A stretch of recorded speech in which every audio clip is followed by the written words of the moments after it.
Bonjour, je suis Lucien Précoupe, donc je suis CTO de All.site et je suis également consultant chez Adeline. Donc All.site, c'est un moteur de recherche collaboratif qu'on développe depuis quelques mois en fait avec mes collègues ici à Station F. Et donc, dans cette présentation, on va parler d'autocomplétion, en fait, autocomplétion au sens large, donc pas l'autocomplétion, parce que vous allez voir, il y a plusieurs autocomplétions. Et pour commencer, donc, j'ai mis plusieurs exemples en fait qui démontrent deux choses. D'une part, que l'autocomplétion est partout. En fait, il y a énormément de ce pop-up là que vous voyez en fait qui s'affiche comme ça. Il est présent partout. Et deuxième conclusion, c'est que il y a énormément de formes d'autocomplétion et vous allez voir que les implémentations qui sont derrière sont aussi diverses et variées.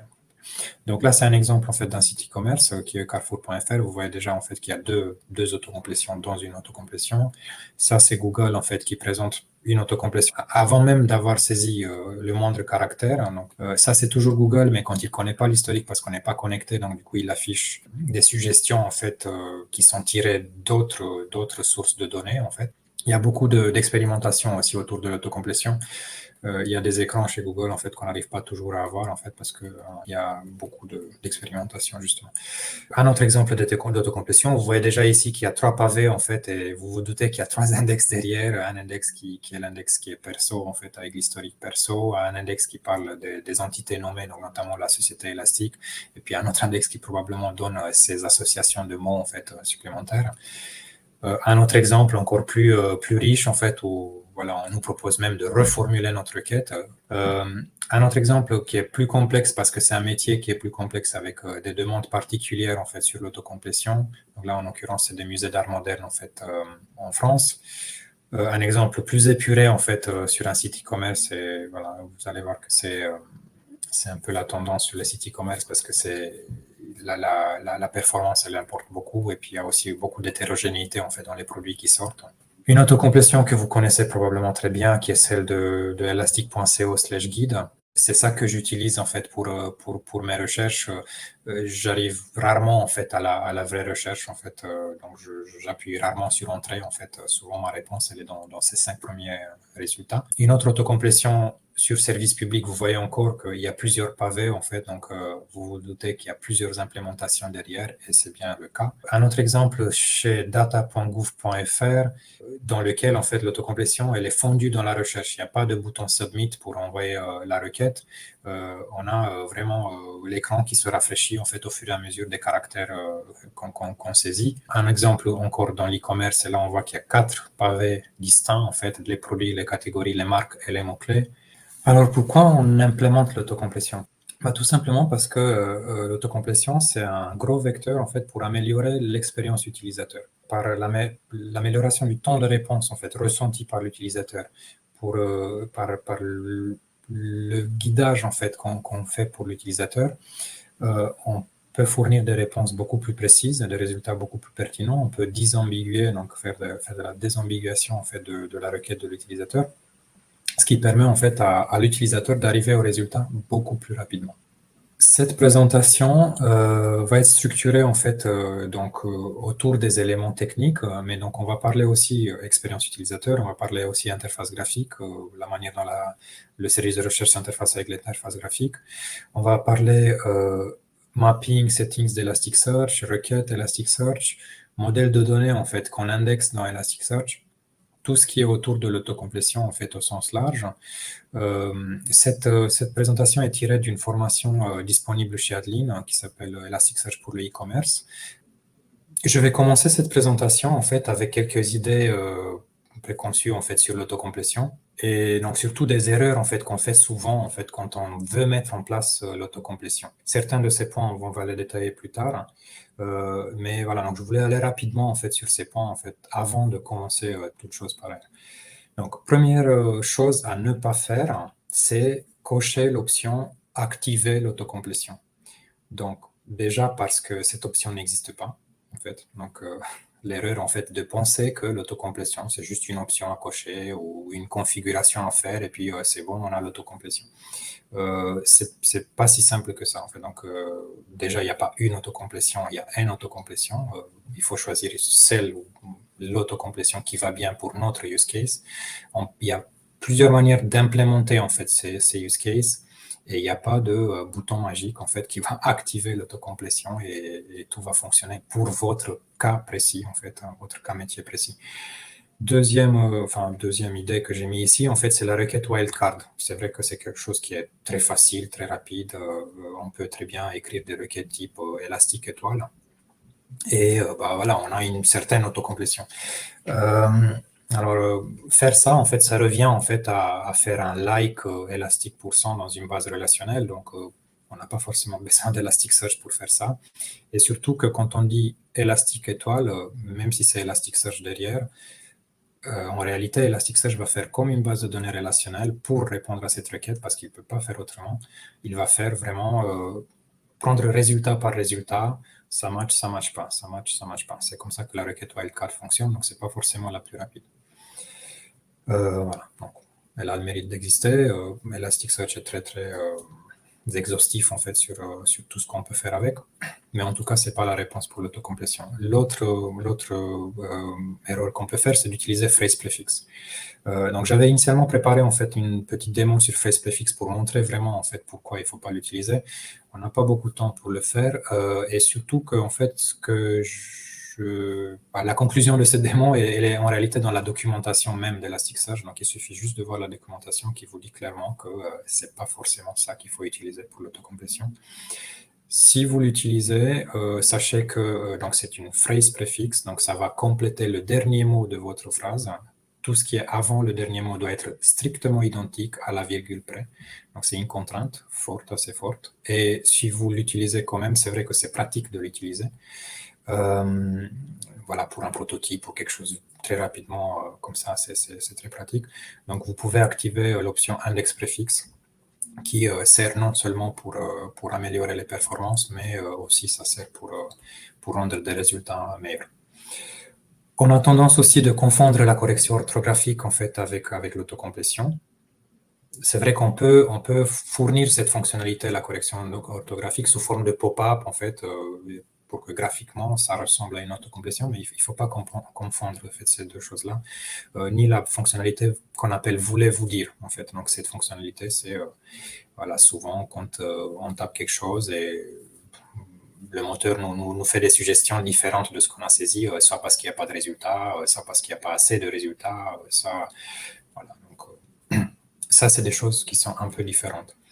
On a aussi quelque chose qui est bon, peut-être pas forcément nouveau, mais relativement nouveau dans l'Elasticsearch qui s'appelle Completion Suggester, qui est très bien. Donc, il y a quelques limitations en fait dont je vais en parler, mais qui est une bonne solution en fait à l'autocomplétion. Donc, c'est une bonne solution. Il est sur cette liste parce que souvent on croit que c'est la coche magique en fait qu'on peut cocher pour activer l'autocomplétion. C'est l'exemple typique en fait de fonctionnalités qui nécessitent des changements à l'indexation, dans le mapping Elasticsearch, dans la configuration Elasticsearch même et dans la requête Elasticsearch. Donc c'est pas quelque chose qui se fait juste une config qu'on active et ça marche. Il y a même des impacts sur notre application si par exemple c'est nous qui indexons en fait les données. Il y a aussi le type Search as you type qui est pareil relativement nouveau. Donc pareil, il ne faut pas croire que c'est le bouton magique en fait. Donc c'est Search as you type résout des problèmes. Il est très pratique en fait. C'est un raccourci pour des choses qui existaient déjà avant, qui est un raccourci extrêmement pratique. Par contre, ça résout un seul use case, pas tous les use cases. Donc il ne faut pas croire en fait que c'est le bouton magique encore une fois. Autre erreur qu'on fait souvent, c'est de gérer la surbrillance en fait en JavaScript. Je dis en JavaScript parce que souvent les interfaces graphiques sont en JavaScript, mais quelle qu'elle soit en fait la technologie qui fait du post-traitement en fait sur notre requête. Donc la surbrillance en fait, il faut la laisser à Elasticsearch. C'est Elasticsearch qui va mieux gérer en fait cette surbrillance et quelle que soit la technologie que vous utilisez en fait au-dessus d'Elasticsearch, vous ne pouvez pas faire mieux.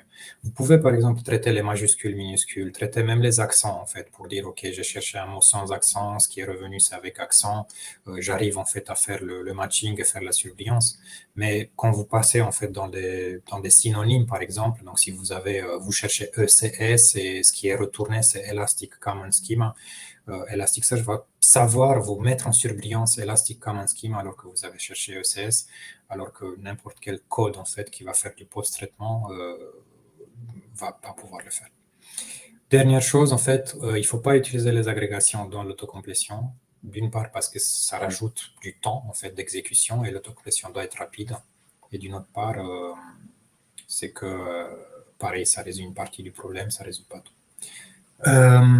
Donc maintenant, en fait, qu'est-ce qu'il faut faire et donc, quels sont en gros, c'est structuré sur 5 chapitres, en fait, c'est les 5 types d'autocomplétion qu'on a pu en fait distinguer. Donc, on les a séparés comme ça parce que l'implémentation technique qui est derrière, en fait, elle est assez différente. En fait. Donc, chaque type d'autocomplétion parmi ces 5, en fait, a une implémentation voilà. Il y a des choses qui se recoupent, mais on est sur des solutions assez différentes. Donc, la première partie, en fait, c'est celle qui est marquée avec le chiffre 1, en fait, à gauche. Donc, c'est les produits. Donc, là, je dis produits, mais j'appelle ça documents finaux parce que ça peut s'appliquer, en fait, à des documents PDF, ça peut s'appliquer, en fait, à quel que soit le document que vous mettez dans votre index. Pour cette autocomplétion, vous pouvez, entre guillemets, réutiliser l'index qui sert pour la recherche. On va pas, en réalité, derrière, Elasticsearch va créer quand même d'autres index parce que vous allez voir, il va falloir qu'on crée, en fait, des champs supplémentaires en fait. Donc typiquement c'est ce fameux edgeNgram en fait qu'on va rajouter. Donc vous voyez en fait dans la partie mappings.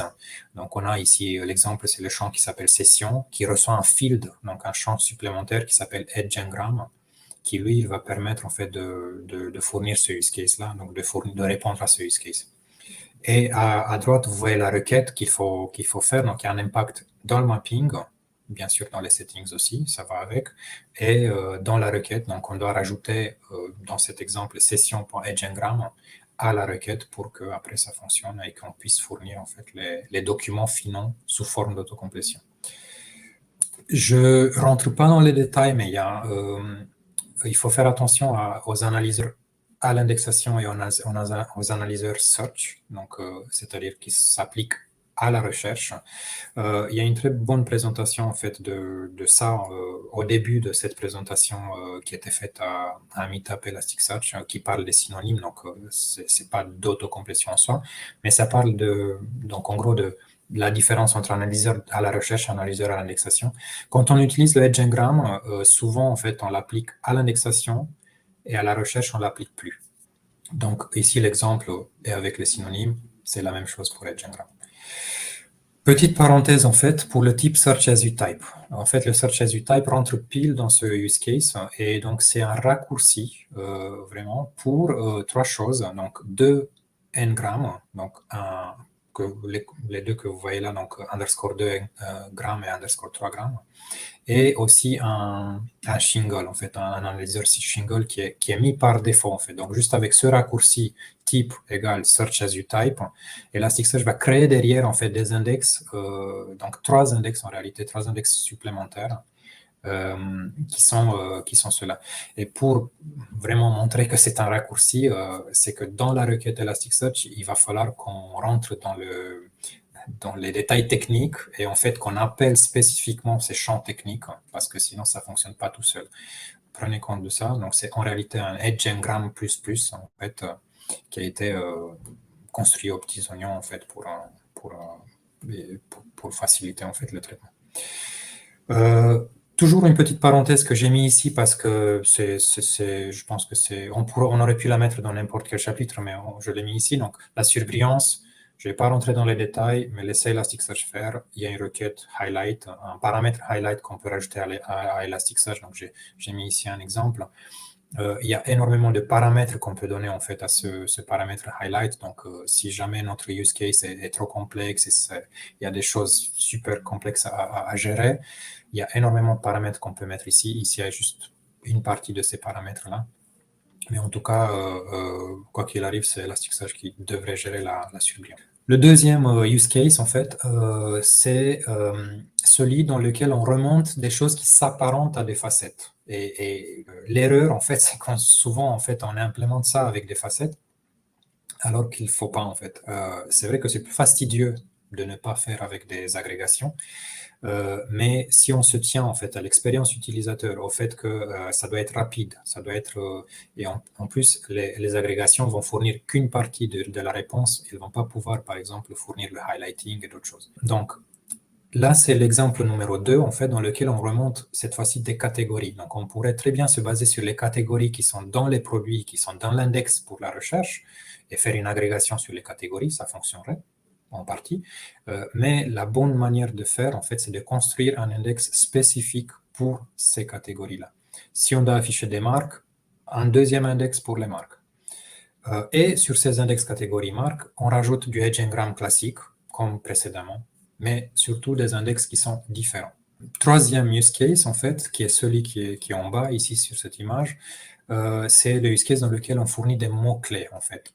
Je dis des mots, mais c'est en fait surtout des phrases, en fait. Donc, on va compléter, en fait, comme vous avez vu, Google le fait très bien, en fait. Donc, on saisit un mot ou on saisit un début de mot et puis le moteur nous donne des phrases qui sont plutôt cohérentes, en fait. Donc, pas juste des mots qui sont l'un après l'autre. Comme ça, vous allez comprendre la difficulté, en fait, pour fournir cette partie-là, en fait. Donc, c'est une partie qui est assez difficile à fournir. Quelques exemples ici, en fait, qui s'approchent, en fait, de ça, mais qui ne sont pas tout à fait ça. Donc, les recherches suggérées, en fait, en bas, on a saisi tomate, donc on a tomate, sauce tomate, tomate cerise allongée, etc. Là, en fait, on s'est basé sur le fait que l'index qui est derrière, c'est un index e-commerce, et donc c'est un index très, très structuré. Donc, on a des champs qui contiennent vraiment juste ces termes-là quasiment, entre guillemets, sur un plateau. Donc, on a notre dictionnaire de termes dans les champs, quelques champs, en fait, de nos produits. À droite, en fait, vous avez un autre exemple qui, lui, il cherche dans des articles de presse. Donc là, c'est par définition du texte non structuré. Et vous voyez qu'il y a des phrases qui sont quand même pertinentes. Donc, on voit salaire brut, salaire versé, salaire applicable. Donc, c'est des phrases comme ça. Comment on fait ça, en fait? Donc, en gros, l'idée, c'est comment on construit ce dictionnaire de suggestions, en fait. Parce que ce dictionnaire de suggestions, on doit le construire à partir de notre index, en fait, qui contient soit des produits, soit des choses non structurées, complètement non structurées, des documents PDF, des choses comme ça. Donc, comment on va sortir des petites phrases qui sont, elles très, très pertinentes. On peut utiliser du NLP, du machine learning, il y a des approches qui fonctionnent. C'est assez lourd à mettre en place. Sinon, en fait, nous, ce qu'on a pu mettre en place avec Elasticsearch, c'est de se baser sur quelque chose qui s'appelle Shingle dans Elasticsearch. Et mieux, en fait, encore, sur un code applicatif qui est avant Elasticsearch, qui va appeler, en fait, des analyseurs Elasticsearch, en Java, en fait, par exemple, parce qu'on peut les importer, en fait, dans un programme Java. Comment ça fonctionne? Très rapidement, le principe. Donc, les shingles, en fait, c'est des groupements de mots, en fait, et on passe avec une fenêtre comme ça. Donc, en haut, vous avez un shingle de 2 qui passe avec une fenêtre sur le texte, avec 2 mots sur le texte. Et en bas, vous avez shingle de 3, donc avec 3 mots, une fenêtre de 3 mots qui passe sur le texte comme ça. Vous voyez que, par exemple, si je prends en shingle 3, la première fenêtre, c'est 1 moteur 2. Donc, vous voyez qu'il n'y a rien de pertinent dans ce groupement de 3 mots, en fait. Parce que 1, c'est un stop words, 2, c'est un stop words. Par contre, moteur de recherche, qui est la deuxième fenêtre, donc moteur de recherche, le 2 qui est au milieu, là, c'est un stop word, mais on n'a pas intérêt à le supprimer, en fait, parce que si on le supprime, on va avoir moteur recherche, qui est une suggestion moins pertinente, en fait, pour un utilisateur humain, en tout cas, il va dire moteur recherche, c'est pas tout à fait correct. Et donc, le code applicatif qu'on a en amont d'Elasticsearch, il pourrait, en fait, traiter les mots, les stop words, mais uniquement s'ils sont au début ou à la fin, en fait, de notre groupement. C'est un très, très vaste sujet, mais en tout cas, j'ai donné un peu les bases, en fait, de comment l'implémenter. Je vais faire une petite parenthèse ici qui se prête bien pour ce use case-là, qui est le Completion Suggester, qui existe dans Elasticsearch. Et comme je disais très rapidement, c'est la fonctionnalité qu'on a tendance à sous-estimer, en fait, parce qu'on pense qu'elle est juste, voilà, une configuration, on l'active et ça marche. C'est un exemple typique de fonctionnalité qui fonctionne, en fait, qui a des impacts à l'indexation, dans la configuration d'Elasticsearch même et à la recherche. Et donc, j'ai mis cette image ici, en fait, pour dire que quand vous parlez moteur de recherche, il faut toujours réfléchir, en fait, chaîne complète. Donc, vraiment, de l'ingestion jusqu'à la UI. Et tout ça, ça fait partie du moteur de recherche. La solution à un problème, en fait, d'un moteur de recherche peut être à tous ces niveaux-là, voire sur les 3 niveaux, comme c'est le cas pour le Completion Suggester. Donc, voilà comment ça marche, en fait, le Completion Suggester. Donc, premièrement, il y a un mapping spécifique, d'accord? Donc, ça, c'est la partie qui est au milieu, en principe. Donc, la configuration. Donc, la configuration, c'est type complétion. très simple. Deuxièmement, les documents qu'on envoie à Elasticsearch doivent avoir un format bien particulier. Donc, vous voyez ici, j'ai un document très simple qui contient first name, last name. Et en fait, en réalité, il faut que je crée une structure très particulière pour Elasticsearch qui s'appelle suggest. Donc, ça, c'est mon champ suggest qui respecte ce format-là, input, wait. Donc, vous voyez que j'ai mis le nom et le prénom aplati, en fait, avec un poids, wait, pour dire que le nom, il est plus important que le prénom. Donc, si jamais quelqu'un saisit quelque chose, je vais d'abord suggérer des noms et ensuite des prénoms. Et l'impact, il est aussi à la requête. Donc, vous voyez la requête à droite. Donc, j'ai très simplifié, en fait. J'ai pas, il y a beaucoup de complexité en réalité derrière. Mais ce qui est quand même important, c'est le skip duplicates, en fait, qui est là, qui est très utile. Donc, typiquement, pour cet exemple-là, où il y a des noms et des prénoms, le même nom peut apparaître plein de fois. Pour que ça marche, il faut skip duplicates true. Sinon, on aura plein de fois du jardin quand on tape DU. Encore une autre parenthèse, donc vous avez vu, en fait, il y a énormément de manières d'implémenter, enfin, énormément d'autocomplétion à implémenter. Et quand on a un écran, en fait, qui va faire un patchwork de plusieurs autocomplétions, bah, comment on fait? Parce que forcément, le temps compte et donc ça va coûter plus cher, en fait, de faire toutes ces requêtes-là. Donc la réponse, c'est la requête msage. Vous pouvez très bien faire en JavaScript des requêtes asynchrones et mettre les résultats au fur et à mesure qu'elles arrivent, mais c'est un peu plus coûteux parce que ça veut dire d'ouvrir plusieurs connexions HTTP, etc. Alors qu'avec mSearch, on peut tout regrouper. C'est Elasticsearch qui va s'occuper en fait de la parallélisation et va retourner un résultat qui va contenir en fait toutes les réponses ensemble. Quatrième use case, je vais aller très vite sur celui-là parce qu'en fait, c'est assez particulier. C'est le use case où on n'a rien saisi. Souvent, on se pose la question, en fait, dans l'autocomplétion, je commence à partir de combien de lettres? Une lettre, deux lettres, trois lettres. Dans d'autres contextes, donc comme vous voyez ici chez Google ou sur Carrefour.fr, on commence même à 0 lettres, en fait. Comment on fait ça? Vous vous doutez bien que les index qui sont derrière, en fait, ces autocomplétions-là, c'est des index séparés, qu'on a traités séparément, différemment des autres. On ne va pas piocher dans les index déjà existants. Cinquième use case, et que je n'aurai pas beaucoup de temps de détailler, mais vous avez en fait ici le use case expliqué dans le détail. Il est assez complexe en fait. Donc en gros, ce qu'on essaie de fournir comme fonctionnalité, c'est ces suggestions filtrées que vous voyez en deuxième paragraphe ici, les rayons. Donc on a saisi tomate et en fait le moteur nous aiguille en fait dès le départ. Donc c'est la fameuse le guide de l'utilisateur. Le moteur nous aiguille en fait vers un rayon en particulier. Comment, en fait, on peut implémenter cette fonctionnalité-là? Ça a l'air simple comme ça. En réalité, voilà, il y a toute une stratégie à mettre en place à l'indexation, dans le mapping et à la recherche. C'est expliqué dans le détail dans cette conférence-là. Très rapidement, comment ça se passe. À gauche, on a les produits. À droite, on a les dictionnaires des suggestions. Et vous voyez, donc, on a extrait, voilà, ça c'est à nous de voir comment on fait. On a extrait les mots qu'on doit mettre dans le dictionnaire, mais on les a indexés avec un contexte, en fait. Et le contexte, c'est le filtre qu'on va devoir positionner par la suite. Et donc là, vous avez qu'il y a pour tomate deux contextes, fruits et légumes et bioécologie. En utilisant l'API Update, les contextes vont s'empiler, en fait. En passant, on peut aussi augmenter le nombre d'occurrences, en fait, que vous voyez ici. Donc, l'occurrence, c'est 81. Et à la fin, on va arriver, en fait, avec un dictionnaire comme celui-ci, avec le texte qui fait partie de nos dictionnaires et des contextes, en fait, qui se sont tous empilés, en fait. Ensuite, la requête, elle est relativement simple et elle va nous donner tout de suite, en fait, là, donc si en plus on trie par nombre d'occurrences, en fait, de ce terme, la pertinence, elle est bonne. Donc, on va avoir le terme qui est le plus pertinent qui sort avec tous ces contextes possibles, en fait. Donc, on va pouvoir fournir la fonctionnalité, vous voulez dire tomate dans tel rayon ou dans tel autre rayon. Voilà. Donc, c'est ce fameux aiguillage, en fait, que j'appelle suggestion filtrée. Je disais au début, ne pas confondre l'autocomplétion avec la fonctionnalité voulez-vous dire. Techniquement, on peut rajouter, en fait, une fonctionnalité type voulez-vous dire dans un pop-up, en fait, comme l'autocomplétion. Voilà, c'est possible. J'ai mis ici en fait comment on ferait ça. Donc c'est ce qu'on appelle donc le phrase suggester en fait qui est très bien documenté dans Elasticsearch. J'ai mis le lien vers la documentation parce que c'est très complexe en fait derrière. Il y a énormément de paramètres et tout.